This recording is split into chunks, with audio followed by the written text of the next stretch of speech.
4 நாளைக்கு முன்பே இந்நேரத்திலே நான் உபவாசித்து 9ஆம் மணி நேரத்தில் என் வீட்டிலே ஜெபம் பண்ணி கொண்டிருந்தேன்.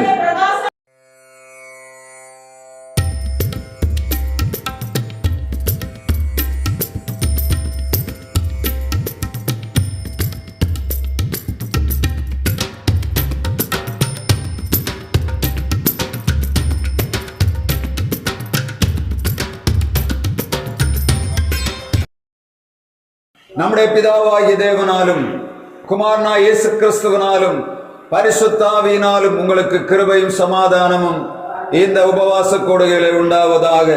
நாம் படித்த அந்த அப்போஸ்தல நடபடிகள் ஆண்டவராய் இயேசு கிறிஸ்து பரலோக ராஜ்யத்துக்கு போகும் முன்பாக தம்முடைய சீடர்களுக்கு கொடுத்த கட்டளை என்ன? நீங்கள் வெளியே புறப்பட்டு போய் சகல ஜாதிகளையும் சீஷராக்கி பிதாகுமாரன் பரிசுத்த ஆவி நாமத்தினாலே அவர்களுக்கு ஞானஸ்நானம் கொடுத்து நான் உங்களுக்கு கட்டளையிட்ட யாவைகள் கை கொள்ளும்படி உபதேசம் பண்ணுங்கள் என்று சொல்லி போனார். மத்தேயு 28ஆம் அதிகாரம் 18-19 வசனங்களிலே சொல்லப்படுகிறது. இந்த பணியை செய்வதற்காக தான் அப்போஸ்தலர்களை ஆண்டவர் தெரிந்து கொண்டு அனுப்புகிறதை நாம் பார்க்க முடியும். இந்த அப்போஸ்தலர் 10ஆம் அதிகாரத்திலே மிக முக்கியமான சம்பவம் ஒன்று எழுதப்பட்டிருக்கிறது. ஆண்டவராய் இயேசு கிறிஸ்து பரமேறின பின்பாக சீடர்கள் ஒவ்வொருவரும் செய்த பணிகளிலே இந்த 10ஆம் அதிகாரத்திலே பேதுருவுடைய மிக முக்கியமான பணி சொல்லப்படுகிறது. கடைசியாக நாம் இங்கே பார்த்தோம். 10ஆம் அதிகாரம் கடைசியிலே அவன் ஞானஸ்நானம் கொடுத்தான், பரிசுத்த ஆவியின் வரத்தை பெற்றுக் கொண்டார்கள் என்று கர்த்தருடைய வார்த்தை சொல்லுகிறது. மிக முக்கியமாக இந்த அதிகாரத்தை நாம் கவனிப்போம் என்று சொன்ன இத்தாலிய பட்டாளத்திலே கொர்நேலியு என்று சொல்லக்கூடிய ஒரு நூற்றுக்கதிபதி இருக்கிறான். இந்த நூற்றுக்கதிபதியுடைய வீட்டிலே நடந்த காரியத்தை தான் இந்த வேதம் எழுதி வைத்திருக்கிறது. நம்ம அப்போஸ்தலர் 10ஆம் அதிகாரம் 30ஆம் வசனத்தை பார்ப்போம்னா அதனுடைய கருப்பொருள் அங்கே சொல்லப்படுது. எதனால் இந்த காரியம் நடந்தது என்பதை 4 நாளைக்கு முன்பே இந்நேரத்திலே நான் உபவாசித்து 9ஆம் மணி நேரத்தில் என் வீட்டிலே ஜெபம் பண்ணி கொண்டிருந்தேன். அப்பொழுது பிரகாசமுள்ள வஸ்திரம் தரித்த கொர்நேலியுவே, உன் ஜெபம் கேட்கப்பட்டது, உன் தான தர்மங்கள் தேவ சந்நிதியில் நினைத்தருளப்பட்டது. அப்போஸ்தலர் 10ஆம் அதிகாரத்தை நீங்க முழுவதுமா பார்த்தீங்கன்னா கொர்நேலியு நூற்றுக்கதிபதி, அவனுக்கு கீழாக 100 வேலைக்காரர்கள் போர் சேவகர்கள் இருக்கிறார்கள். ஆனால் 2ஆம் வசனத்திலே சொல்லப்பட்டது போல அவன் தேவ பக்தி உள்ளவன், தன் வீட்டார் அனைவரோடும் தேவனுக்கு பயந்தவனுமாயிருந்து ஜனங்களுக்கு மிகுந்த தர்மங்களை செய்து எப்பொழுதும் தேவனை நோக்கி ஜெபம் பண்ணி கொண்டிருந்தான். தானியேலை குறித்து ஆண்டவர் சொல்லும் போது அவன் தினமும் 3 வேளையும் எருசலேமுக்கு நேராக பலகணிகள் திறந்திருக்க ஜெபம் பண்ணுகிறவனாயிருந்தான். அதை போல எலியாவை பற்றி சொல்லும்போது எலியா சொல்லுகிறான், நான் தேவனுக்கு முன்பாக நிற்கிறவன். எப்ப சொன்னால் ஆகாபுடன்னு சொல்லுகிறான், என் வாக்கின்படியை மழை பெய்யாது என்று சொல்லி இஸ்ரவேல் தேவனுக்கு முன்பாக நிற்கிற நான் சொல்லுகிறேன் சொல்லு. அப்படின்னா எப்பொழுதும் ஆண்டவரோடு தரித்திருந்த மனிதர்களுடைய வாழ்விலே கர்த்தர் அநேக காரியங்களை செய்தார். தானியேலை கொண்டு அந்த தேசத்துக்கு ஆண்டவர் ரட்சிப்பை கொடுத்தார். அந்த ராஜாக்களுடைய காரியத்தை ஜெயமாய் நடத்தும்படியாய் தானியேலுக்கு ஞானம், அனந்த ஞானம் கொடுக்கப்பட்டது. இங்கே இந்த கொர்நேலியு நூற்றுக்கதிபதியாயிருந்தான். அவன் ஜெபம் பண்ணின போது அவனுடைய காரியத்தை ஆண்டவர் மிக தெளிவாக எழுதி வைத்து அந்த தேசத்திலே ஒரு மறுமலர்ச்சியை உண்டாக்குனதை ஆண்டோட வார்த்தை எழுதி வைத்தார். உபவாச கூடுகையிலே கூடி வந்திருக்கிற நாம் இந்த நாளிலே நம்முடைய வாழ்விலும் இவைகள் நடைபெறுகிறதா என்பதை நாம் கொஞ்சம் தேடி பார்க்க வேண்டும். நம்முடைய திருச்சபைகளிலே இவைகள் நடக்கிறதா என்பதை தேடி பார்க்கணும். உபவாசம் இருக்கும் போது என்ன நடக்கும்? அநேக காரியங்கள் ஒவ்வொரு வாரம் நாம் பார்த்து கொண்டோம். இந்த நாளிலே ஆண்டவருடைய பணி ஒன்று இங்கே நடைபெறுகிறதை பார்க்க முடியும். திரளான ஜனங்கள் அழிவுக்கு நேராக போய்கொண்டிருக்க, ஒரு பக்கம் ஆசீர்வாதம், இன்னொரு பக்கம் பார்த்தீங்கன்னா எல்லை இல்லாத பாவம் வெறிந்து கிடக்கிறது. நமக்கு ஆண்டவர் கொடுக்கிற நேரம் மிகவும் அமைதியான தேசம். நம்ம புரிந்து கொள்ளணும். அங்க போன ஒரு மனுஷன் அமைதியா இருக்க முடியாது. ஏதாவது ஒரு பிரச்சனை எப்பவுமே இருந்துட்டு இருக்கும். ஆனா நம்ம வாழுகிற வாழ்க்கை பரலோக ராஜ்யம் போல பாலும் தேனும் ஓடுகிற கானான் தேசத்துல உட்கார்ந்து இருக்கிற நம்ம என்ன செய்யணும்? ஆண்டவர் நமக்கு தருகிற எல்லா காரியங்களிலும் ஆண்டவருக்கு உண்மையாயிருப்பது மாத்திரமல்ல, ஜெபிக்கிறது மாத்திரமல்ல, இந்த 100க்கு அதிபதி எல்லா நேரமும் ஆண்டவரை நோக்கி ஜெபம் பண்ணி கொண்டிருந்தார். நம்ம என்ன செய்து கொண்டிருக்கிறோம்னு பார்த்தா, நம்ம இதுல யோசித்து பார்த்தா ஒண்ணுமே இல்லை. நம்ம என்ன பண்ணுகிறோம்? நமக்கு இந்த நேரம் முடிந்தவன, கூட்டம் முடிந்தவன என்ன பண்ணுகிறோம்? நம்ம வேலையை பார்க்க போகிறோம். அடுத்து அந்த ஆராதனை நேரம் வந்த பிறகுதான் எப்படி தெரியும் நமக்கு ஒரு ஆராதனை உண்டு என்று தெரியும். ஆனா இங்கே வசனம் சொல்லுகிறது, ஒரு புறஜாதியான மனிதன் 100க்கு அதிபதியாயிருந்தவன் ஆண்டவரை நோக்கி எப்பொழுது விண்ணப்பம் பண்ணுகிறவன் ஆயிருந்தான் என்று கர்த்தருடைய வார்த்தை சொல்லுகிறார். முதலாவதாக அவனுக்கு ஆண்டவர் கொடுத்ததனத்த அவன் உத்தமனாய் நீதிமானாய் இருந்தான். மற்றவர்கள் சொல்லுகிறார்கள், இந்த பேதுரு அழைக்க வந்த ஜனங்கள் சொல்லுகிறார்கள், புறஜாதியர்களாலே மெச்சப்பட்ட ஒரு 100க்கு அதிபதி. மற்றவர்களே அவனை பார்த்து சொல்லுகிறான், தேவ மனிதன், ஆண்டவருக்கு பயந்தவன், நீதிமான் என்று சொல்லி சாட்சி கொடுக்கக்கூடிய அளவிலே அந்த 100க்கு அதிபதியுடைய காரியம் இருந்தது. இன்றைக்குள்ள 100க்கு அதிபதியோட நிலைமை எப்படி இருக்கு? ஒரு கவுன்சிலரா இருக்கிறவன் வாங்குற லஞ்சத்தை பார்த்தீங்கன்னா தெரியும். எதுக்கும் கை நீட்டுகிறாங்க வந்துருந்துகிட்டு. ஒரு வீட்டுக்கு பவுண்டேஷன் போட போனோமா வந்து நிற்கிறானுங்க. அதுல ஏதாவது செய்தா வந்து நின்றுடுவானுங்க. பணம் எங்களுக்கு வேணும் கொடு. காரணம் என்ன? அரசியல செலவு பண்ண பணம் வேணும், தன குடும்பத்தை பார்க்கறது பணம் வேணும். எந்த காலம் இப்போ கொடிதான காலம். ஒரு சின்ன கவுன்சிலர் என்ன பண்ணுகிறான்? அவனை மேய்க்க முடியல. அடுத்து சேர்மன் எப்படி இருப்பான்? சேர்மனுக்கு மேல அரசியல் எம்எல்ஏ எப்படி இருக்கான்? ஒவ்வொருத்தரும் நீங்க பாத்தீங்கன்னா தெரியும். ஜனங்களை அழித்து தங்கள் வாழ்வை, தங்கள் குடும்பத்தை எப்படி ஆயிலும் வைக்க வேண்டும் என்று சொல்லி விரும்புகிறோம். சமீபத்தில் ஒரு பேப்பர் நான் பார்த்தேன், ஒரு மினிஸ்டருடைய காரியத்தை படித்தேன். எந்த இடம் வந்தாலும் முதல்ல போய் வாங்கிடுவார். எந்த இடத்துல வீடு வந்தாலும் வீடு வாங்குவோம். சென்னையில அந்த ஆளுக்கு இல்லாத ஏரியாவே இல்லையா, வீடு இல்லாத இடம் இல்லை. அப்போ அந்த பணம் எங்க இருந்து வந்ததுன்னு பார்த்தா, காலேஜ் வச்சிருக்காரு, முதல்ல அரசியல் தான் சம்பாதிச்சிருக்காரு. அந்த சாராய கடைகளை எல்லாம் உருவாக்கி அரிஸ்ட கம்பெனி உண்டாக்கி அங்க இருந்து உருவான பணம் தான் எங்க இறங்குப்பார். எல்லா அந்த திருடர்களுடைய கையில இருக்கிற பணமே அது. முதலாவது சாராயம் வடிச்சு சேர்த்த பணம் தான் ஒவ்வொருத்தன் கையிலையும் இருக்கு. அடுத்தது எங்க இருக்கு? பாறை வித்த பணம் இருக்கு, மணல் வித்த பணம் அம்பளம் எங்க இருக்கு?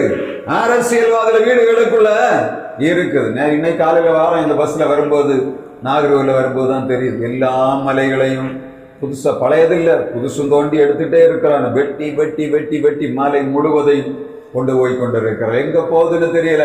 எறும்பு போன மாதிரி சார சாரையா போயிட்டு இருக்கு. ஆண்டவர் கொடுத்த தேசத்தை அழிக்கிறார்கள். நீதி கிடையாது. அவர்களுடைய தேவை நிறைவேறணும்.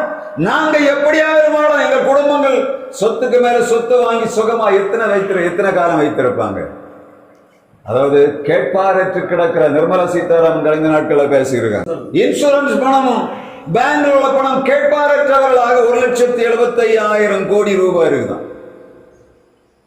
ஆட்கள் இல்லை, செத்து போய் அதை எடுத்து யாருக்கு கொடுக்கணும்? ஏன்னா உரிமை பாராட்ட யாரும் இல்லை, நாமினியும் இல்லை. வண்டியில போயிட்டு இருக்கான், பிளைட்ல போறான், பெரிய பணக்காரன், குடும்பமா போகுது. யாரு உரிமை கொண்டாட யாரும் இல்லை. அவன் எங்க சொத்து இருக்குன்னு யாருக்குமே தெரியாது. ஆனா பேங்குக்காரனுக்கு தெரியும். ஏன்னா பேங்க்ல டெபாசிட் பண்ணியிருக்க மேனேஜருக்கு தெரியும் இந்த பணம் இங்க இருக்கு. ஆனா அவங்க என்ன பண்ணுறாங்க? தந்திரமாக எடுக்கிறாங்க. அது வேற. இன்னொரு பக்கம் அறிக்கை எழுதுறாங்க. அந்த நிர்மலா சீதாராமன் சொல்லுது, 1,75,000 கோடி ரூபாய் எங்க கேட்பாரற்று கிடக்கிற, யார்கிட்ட கொடுக்கறதுன்னே தெரியல.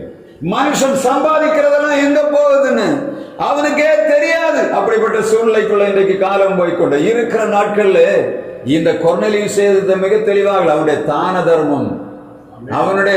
தர்மம் பரலோக ராஜ்யத்தை கட்டி இருக்கிறது. நினைப்பூட்டுதலாக யாரு?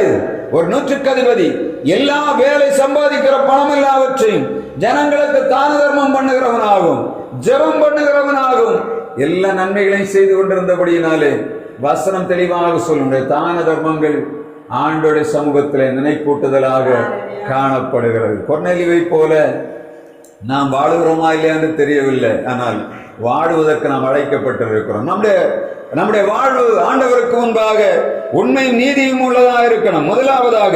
இரண்டாவதாக 3ஆம் வசனம் 10ஆம் அதிகாரம் 9ஆம் மணி நேரத்திலே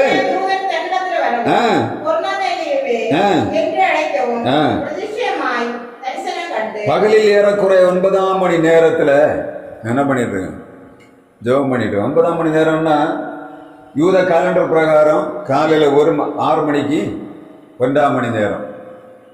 9ஆம் மணி நேரம் எத்தனை மணி வரும்? 3 மணி. 3 மணிக்கு பகல்ல 3 மணிக்கு இந்த யாரு கொர்நேலியு ஜெபம் பண்ணிட்டு இருக்கேன். நம்ம 3 மணிக்கு என்ன பண்ணோம்? நீங்க வேலை செய்வீங்க. வேலை எப்படி நேரம் செய்வீங்களா? உறங்கி தான் வேலை செய்வீங்க. சாப்பிட்டு முடிச்ச நல்ல ஒரு உறக்கம் வரும். நல்ல ஆளுகள் 3 மணி நல்ல ஒரு உறக்கம் போடுவாங்க. நீங்க உங்களுக்கு வேலை இருக்கிறதால போங்க. ஆனா வசனம் தெளிவாக சொல்லுகிறது, இந்த 100க்கு அதிபதி பகலின் அந்த 9ஆம் மணி நேரத்துல என்ன பண்ணிட்டு இருக்கான்? ஜெபம் பண்ணி கொண்டிருக்கிறான். பேதுரு எத்தனை மணி ஜெபம் பண்றான்? இல்ல, 6ஆம் மணி நேரத்துல ஜெபம் பண்றான். எத்தனை மணி? 12 மணி. யாரு? பேதுரு ஆண்டவருடைய சீடன். அவன் எப்பவுமே ஜெபம் பண்ண வேண்டியவன். ஆனா வசனம் சொல்லுகிறது, பேதுரு 6ஆம் மணி நேரத்துல ஜெபம் பண்ணி கொண்டிருக்கிறான். இந்த கொர்நேலியு 9ஆம் மணி நேரத்துல ஜெபம் பண்ணி கொண்டிருக்கிறான். இதே நேரத்துல ஒரு ஆளு நம்ம வேதத்துல சொல்லப்பட்டிருக்கு, இந்த கொர்நேலியு ஜெபம் பண்ண நேரத்துல ஒரு பரிசுத்தவன் என்ன பண்ணான் தெரியுமா? யாராவது கேள்விப்பட்டிருக்கீங்களா? பகலின் சூடான நேரத்துல, உஷ்ணமான நேரத்துல ஒருத்தன் எங்க இருந்தான்? கூடாரத்துக்கு ஃப்ரண்ட்ல உட்கார்ந்து பார்த்துட்டு இருக்கான். என்ன பார்க்கிறான்? வெளியில வர 3 பேரை பார்க்கிறான். இவனுக்கு இந்த இதுக்கு போய் ஏசி தேடிட்டு இருக்கல, மரநிழல் தான் இருக்குது. அவன் என்ன செய்கிறான்? ஓடி போய் அவர்களை மரத்தின் நிழல்ல உட்கார வைக்கிறான். எப்படிப்பட்ட மனுஷன் இல்ல? வச்சுட்டு இவங்க வாரம் எப்படி வருவாங்க தெரியல, 3 மணிக்காக சாப்பாடு ரெடி பண்றான். பகலின் உஷ்ணமான நேரத்துல இந்த நேரம் கொர்நேலியு என்ன பண்ணிட்டு இருக்கான்? ஜெபம் பண்ணி கொண்டிருக்கிறான். ஆண்டவருடைய வார்த்தை மிக தெளிவாக சொல்லுகிறது, இவன் உபவாசம் இருப்பது மாத்திரமல்ல, ஆண்டவருக்கு முன்பாக ஜெபம் பண்ணுகிறவன் தான தர்மம் செய்கிறவனாய் இருந்தான் என்பதை கர்த்தருடைய வார்த்தை. 4ஆம் வசனத்தை வாசிங்க. ஆண்டவரே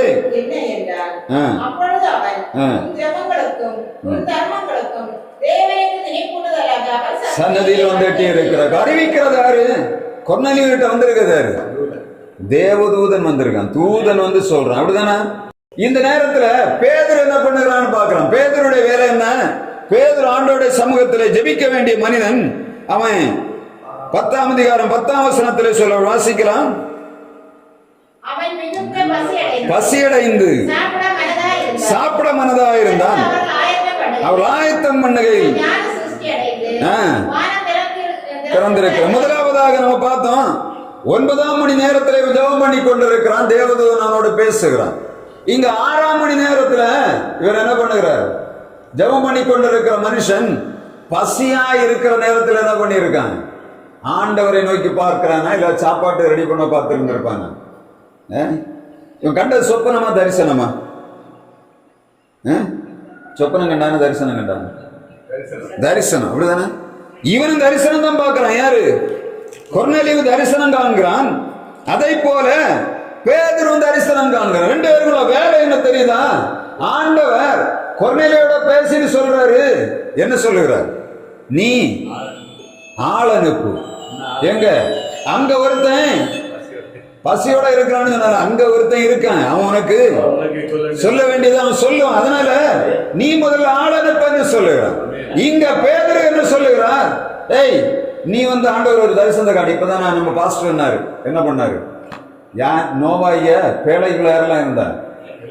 எல்லாம் இருந்தா. அதே மாதிரி ஒரு காரியத்தை ஆண்டவர் யாரு காட்டி விடுறார்? பேதுரு காட்டி விடுகிறார். அதே மாதிரி எல்லாம் இருக்கு. பெரிய துப்பட்டா இருக்கு, துப்பட்டா மேல எல்லாம் இருக்கு. சகல ஊரும் பிராணிகள் எல்லாம் பறக்கு நடக்கிறது எல்லாம் அதுல உட்கார்ந்து இருக்கு. உட்கார்ந்து இருந்து அடிச்சு புசி என்று சொல்லுகிறான். பேதுரு என்ன சொல்லுகிறான்? அப்ப என்ன ஆச்சு? அவன் லேவியர் 13ஆம் அதிகாரத்தில் ஆண்டவர் சொன்னதெல்லாம் அங்க இருந்திருக்கும். அப்படிதானே? பண்ணி கூழகடா எல்லாம் அதுல இருந்தது இல்ல. அவன் சொல்லுகிறான், தீட்டானது என்று நான் புசிக்க மாட்டேன். அவன் முதல்ல பார்த்து இருந்தேன், பண்ணி தான் கண்டிருக்கும். ஏன்னா ஆண்டவர் சொல்லுகிற பண்ணி தின்னக்கூடாது. என்ன பண்ணுகிறான்? ஆண்டவர் பார்க்கிறாரு, நீ வந்து என்ன பண்ணணும்? நான் ஆண்டவர் சொல்றார், நான் பரிசுத்தமாக்குறேன், நீ எப்படி தீட்டுன்னு சொல்லு. அங்க என்ன சொல்லுகிறார்? எல்லாம் தோல் வச்சு வச்சிருக்கேன், நீ அதை பார்க்காத. என்ன பண்ணணும்? அடித்த பூசி, அடித்து பூசி. ஏன்னா பசியோட தான் இருக்காரு. இல்லாம என்ன ஆகும்? அவன் சொல்றவனும் கேட்காது. சாத்தான என்ன பண்ணான்? இயேசு வந்த போது அது ஒரு அமைதியா இருந்தா, அவர் பசி வந்தோன்னு தான் பக்கத்துல வரும். அப்படிதானே? பசி வந்தா 10 பறந்து போகும். இவன் என்ன பண்ணுறான்? எல்லா பசி இருந்தாலும் சொல்றான், இல்ல இல்ல அதெல்லாம் தொட மாட்டேன், ஏன்னா எல்லாம் தீட்டா இருக்கு, எல்லாமே நீர் விளக்கின பொருளா இருக்கு. ஆண்டவர் இல்ல, தேவன் பரிசுத்தமாக்கினது சுத்தமாக்கினது நீ அசுத்தமா. ரெண்டு விதமான பார்வை. முதலாவது இவர்கிட்ட என்ன சொல்லுவார், கொர்நேலியுட்ட சொல்லுகிறார், நீ போய் பேதுருவால இவன்கிட்ட அங்க அங்க ஆவியானவனோட பேசுகிற அந்த பாரு, நீ அதிகம் பேசாத, உன்னை தேடி வாட்கள் வந்துரு, எங்க கீழே இறங்கி போ, அவளோடு கூட போ என்று சொல்லுறான். என்ன பண்ணுகிறான், கூப்பிட்டு வைத்து அவளை உபசரித்து அவளோடு கூட போகிறான். இதுதான் மிக முக்கியமான காரியம். அதுவரையிலும் கொர்நேலியு யார் என்று தெரியாது, பேதுருவுக்கு கொர்நேலியு யார் என்று தெரியாது, கொர்நேலியுவுக்கு பேதுரு யார் என்று தெரியாது. ஆனால் தேவதூதன் ஒரு வழியை திறக்கிறார் பாருங்க. நம்ம என்ன நினைக்கிறோம், தேவதூதனுக்கு ஆண்டவருக்கு ரெண்டும் தெரியும், அப்படிதானே? பேதுருட்ட கொர்நேலியுட்ட சொல்லுகிறாரு, இப்போ ஒருத்தன் அங்க சீமோன் பேதுரு அங்க என்ன பண்ணுகிறான், சீமோன் என்று 18 வீட்டுல அவன் உட்கார்ந்து இருக்கான், நீ அவனை ஆள் அனுப்பு கூப்பிட என்று சொல்லுகிறான்.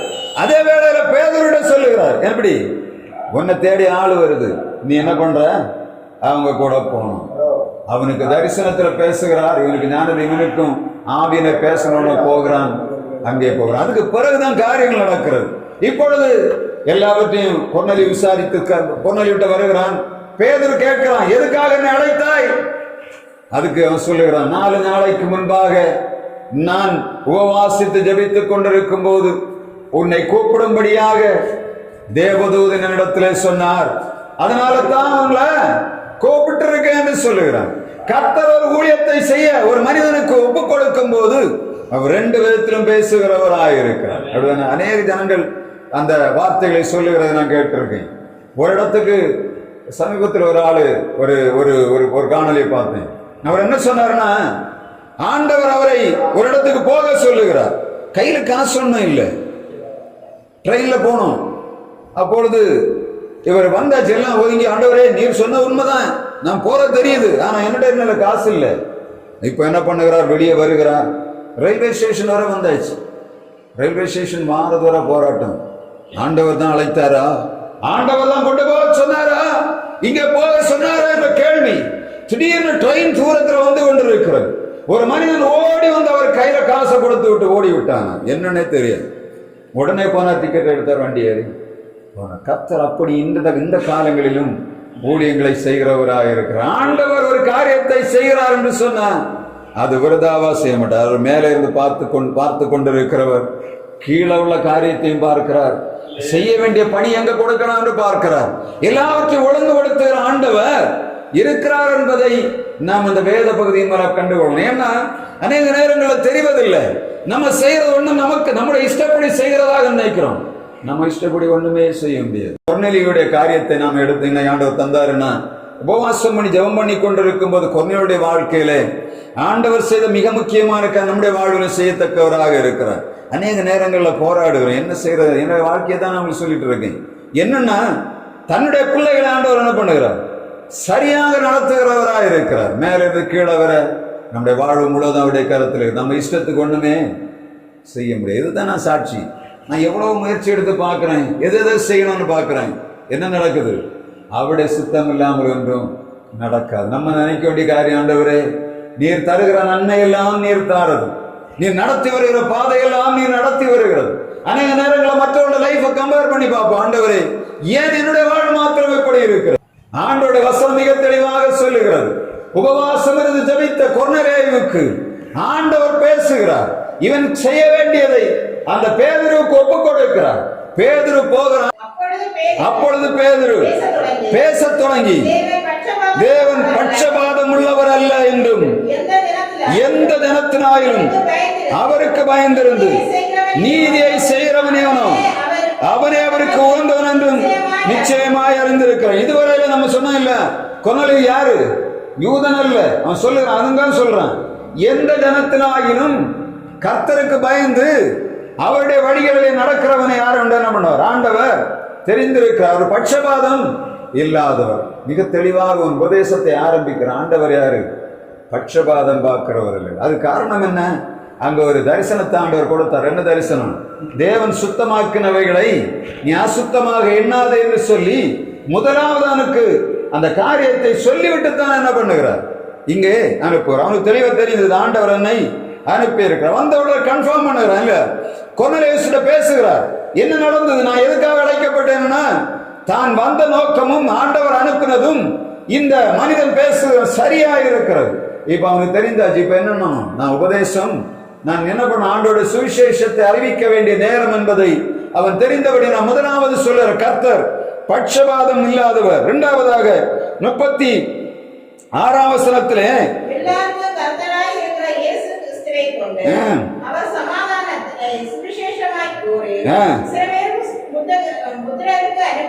வார்த்தை இயேசு கிறிஸ்து என்ன செய்தார், சமாதானத்தின் சுவிசேஷத்தை அறிவிக்கிறார். அப்படிதானே?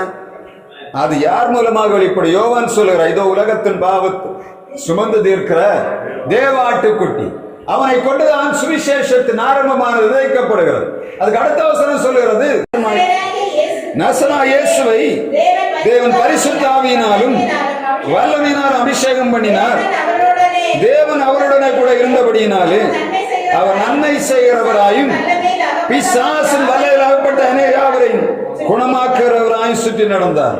கர்த்தருடைய ஆவியானவர் மேல் இருக்கிறார்.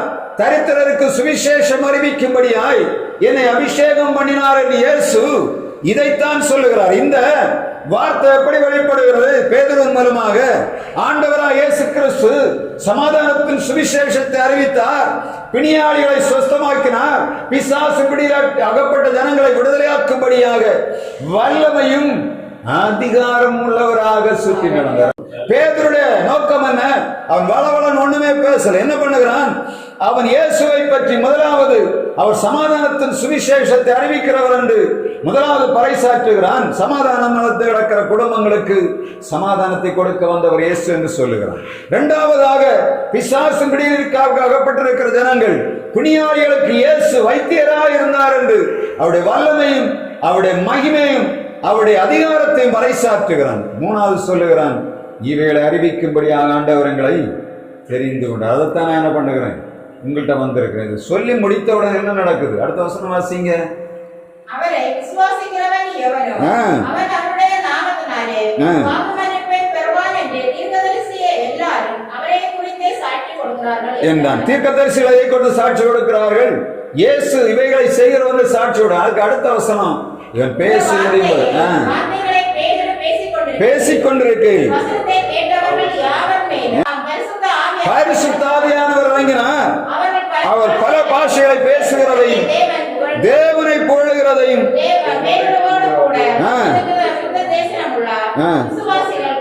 கேட்கும் போது பரிசுத்தாவின் வரம் பிரஜாதிகள் மேலும் பொழிந்தருளப்பட்டதை குறித்து பிரமித்தார்கள். வசனம் சொல்லுகிற கொர்நேலியு தனியா இருக்கல்ல, அவன் தன்னை சார்ந்தவர்களை கூப்பிட்டு உட்கார்ந்து இருக்கிறான். அப்படிதானே? அவன் மாத்திரம் இல்ல, சுற்றி இருந்தவர்கள் அவருடைய சொந்தக்காரர் எல்லாரையும் கூட்டிக் கொண்டு வைத்திருக்கிறான். இப்பொழுது வாசனத்தை கேட்கிறவர்களுக்குள்ளே பரிசுத்த ஆவி இறங்குகிறார்.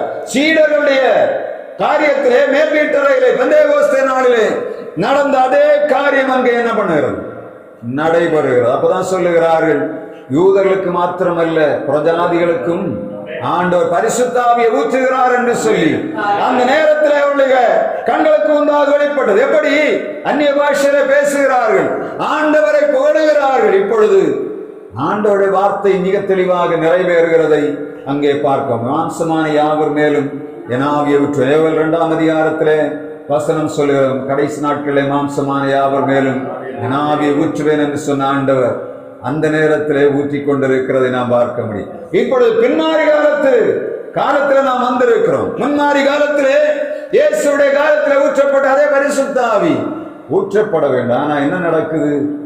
எல்லா இடத்துல பார்த்தால் அதற்கு எதிரான கிரியைகள் நடந்து கொண்டிருக்கிறது. பரிசுத்த ஆவி மாத்திரம் பெற்றுக்கொள்வதற்கு யாருக்குமே விருப்பம் இல்லை. என்ன நடக்குது? தங்கள் இஷ்டம் போல வாழலாம் என்று நினைக்கிறார்கள். தங்களுடைய சுயத்தை சார்ந்து கொள்ளுகிறார்கள். இப்ப கூப்பிடும் போது முதலாவது நீங்க பாத்தீங்கன்னா கொர்நேலியுவுக்கு தெரியும் அவன் யூதன், அழைக்க முடியுமா? முடியாது. பேதுருக்கு தெரியும் ஒரு பிரஜாதி. ஆண்டவர் வேறுபாடுகளை களைந்து என்ன பண்ணுகிறார்? பரிசுத்த ஆவியை ஊற்றும்படி. யார் யாரெல்லாம் அவரை விசுவாசிக்கிறார்களோ அவர்களை தேவன் ரட்சித்திருக்கிறார் உணர்வோடு பரிசுத்த உடனே சொல்லுகிறான், ரட்சிக்கப்பட்டிருக்கிற அனைவரும் பரிசுத்த ஆவி பெற வேண்டும் என்று சொல்லி அவர்களுக்கு பரிசுத்த ஆவியை என்ன பண்ணுகிறார்? பொழிந்தள்ளும்படியான வேண்டுதலை செய்யும் போது கர்த்தருடைய வார்த்தை அங்கே நிறைவேறுகிறது. கடைசி வசனம் அதுதான். பரிசுத்த அவர்களுக்கு ஞான ஸ்நானம் கொடுக்கும்படி கட்டளையிட்டான். அப்பொழுது சில நாள் அங்கே தங்கும்படி அவனை வேண்டிக் கொண்டார். இது அவ்வளோ நடந்தது என்ன தெரியுமா? இதனால நடந்தது அவ்வளோ காரியமும். அப்போஸ்தலர் 10ஆம் அதிகாரம் 30ஆம் வசனத்திலே சொல்லப்பட்ட காரியம்தான். என்ன பண்ணுகிறான்? ஜெபம் பண்ணி உபவாசித்து ஆண்டவரை நோக்கி பார்த்து கொண்டு. உபவாசம் உள்ள சாதாரணமான காரியம் இல்லை. அநேகர் உபவாசத்தை கேவலமாக நினைக்கிறோம். உபவாசம் என்று சொல்லியது ஒரு தேவ பிள்ளைய கையிலே கொடுக்கப்பட்ட பீரங்கி, அது அவன் கையிலே கொடுக்கப்பட்ட துப்பாக்கி, அது எதிரிலே பாளையங்களை சிதறடிப்பது மாத்திரமல்ல. யோசபாத்துடைய வாழ்க்கை 2 நாளாகும் 20ஆம் அதிகாரத்திலே அவன் அதைத்தான் சொல்லப்படுது. அவன் 20ஆம் அதிகாரம் 3ஆம் வசனத்திலே அவனும் உபவாசத்தை கோரினான். பெரிய காரியம் நடந்த எதிரிகள் வெட்டுண்டு செத்தார். இங்கே இந்த ஆண்டவராய் இயேசு கிறிஸ்துடைய பாதத்திலே கொர்நேலியு காத்திருந்த போது மிகப்பெரிய எழுப்புதல் அங்கே உருவான. பிரஜாதிகளுக்குள்ளே பரிசுத்தாவின் வல்லமை ஊற்றப்பட்டது. அது மாத்திரமல்ல, அவர்கள் ஞானஸ்நானம் பெறும்படியாக அவர்களுக்கு கட்டளை கொடுக்க எல்லாரும் ஞானஸ்நானம் பெற்ற. கொர்நேலியுடைய குடும்பம் மாத்திரமல்ல, அந்த 100க்கு அதிபதி என்னெல்லாம் செய்தானோ அதை ஜனங்கள் ஏற்றுக்கொள்ளும்படியாக அவருடைய காரியம் ஜெயமாக முடிந்தது. உபவாச கூடுதல் வந்திருக்கிற நாம் நம்முடைய உணர்வுகள் எப்படி இருக்கிறது? ஆண்டவரே, ஆண்டோடைய சத்தத்தை கேட்கிற மனிதனுடைய வாழ்வு மிக செழிப்பாக இருக்கும். வாழ்வு ஆசீர்வாதமாக இருக்கும். இந்த நாளிலும் கர்த்தர் உங்களோடு இடைபடும்படியாக சித்தமுள்ளவராக இருக்கிறார். என்ன செய்யணும்? உபவாச கூடு என்று வரும்போது நம்முடைய ஆண்டவர் சமாதானத்தின் சுவிசேஷத்தை அறிவிக்கிறார். வல்லமை மகத்துவம் உள்ளவராக இருக்கிறார். அவர் மூலமாக சுவிசேஷம் வெளிப்பட, நம் மூலமாகவும் பிறருக்கு நம்மை சுற்றி இருக்கிற ஜனங்களுக்கும் சுவிசேஷம் அறிவிக்கப்படும்படியாக உபவாசம் இருந்து ஜெபிக்கும்படியாக ஆண்டவர் எதிர்பார்க்கிறார். நம்முடைய உபவாசங்களிலே நம்மை சுற்றி இருக்கிற ஜனங்கள், நம்முடைய குடும்பத்தினர் யார் யாரெல்லாம் ரட்சிப்பை பெறாதவர்கள் இருக்கிறார்களோ அவளுக்கு சுவிசேஷத்தை அறிவிக்க வேண்டிய கடமை நமக்கு இருக்கிறது. அவள் கேட்கிறாங்களோ கேட்கவில்லையோ அவளுக்காக ஜெபிக்க வேண்டிய கடமை, உபவாசம் இருந்து ஜெபிக்க வேண்டிய கடமை நமக்கு இருக்கிறது. கர்த்தர் சீக்கிரமாக அதிசயத்தை செய்வார். தன்னுடைய சபையை ஆண்டவர் கட்டும்படியாக, ஆலயத்தை கட்டும்படியாக அவர் சித்தமுள்ளவராயிரம் செய்திகளை கொடுத்து வருகிறார். சபை, திருச்சபை கட்டிடத்தில் வளர்வது மாத்திரமல்ல, எண்ணிக்கையில வளரணும். ஆண்டவருடைய பிள்ளைகள் தேடி வரணும். அதுதான் நம்முடைய ஜெபத்தில் நடைபெறக்கூடிய காரியம். நம்முடைய ஜெபம் எதை செய்யும்? ஆத்துமாக்களை பெருக பண்ணும். நம்ம தேடி போகிறோமா இல்லையா? இன்னும் நம்ம ஜெபித்துக் கொண்டிருக்கும் போது கர்த்தர் என்ன பண்ணுவார்? தன்னுடைய தூதனை அனுப்பி ஜனங்களை கொண்டு வரணும். அதுதான் நம்முடைய எண்ணமாக. ஆண்டவரே, நான் உபவாச கூடுதலை வந்திருக்கிறேன். இன்றைக்கு எங்கள் தேசத்துக்காக ஜெபிக்கிறேன். எங்களை சுற்றி இருக்கிற ஜனங்களுக்காக ஜெபிக்கிறேன்.